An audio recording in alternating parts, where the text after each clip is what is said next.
I want to talk about decision making with regards to timing. So, first of all, for the month of July, the markets sold off.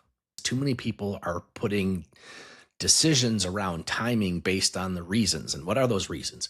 Interest rates and unemployment rates, and what's happening in the Strait of Hormuz, or oil prices, or inflation, elections, all this stuff. And what I am continually learning after 27 years is that no one knows the future.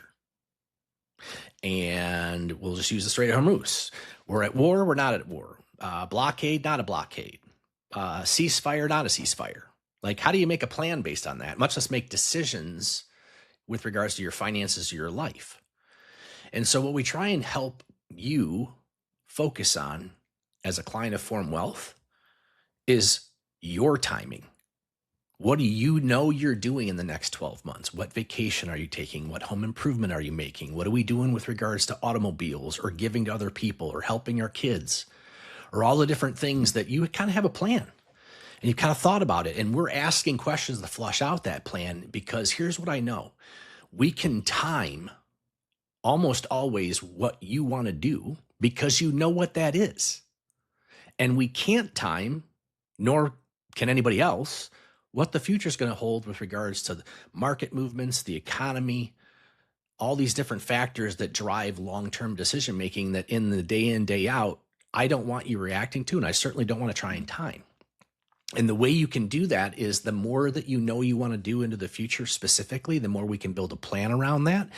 And then when we get so far out into the future that we don't have a need anymore, that we've been able to define what you need cash for, what your cash savings is, what you're saving towards, what you're putting away for retirement or taking out for retirement. Those, once we get beyond all the knowns in the next 12 to 24 months, everything else becomes long-term. And we get into that long-term category.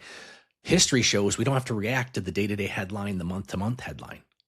We can let the long-term investments do what they've done in the past, which is to beat inflation, often build wealth, to then give you more resources a year or two from now when we have a new 12-month plan. So I encourage you as we wrap up the month of July and we go into what's a little bit left of this very warm summer we're having, is to focus on what are you doing for the rest of the year? And what are you doing through July of next year? Because that's kind of a 12-month time frame. And make sure you're communicating that to us and know that we're asking questions to try and know what that is for you, because that's what we want to time.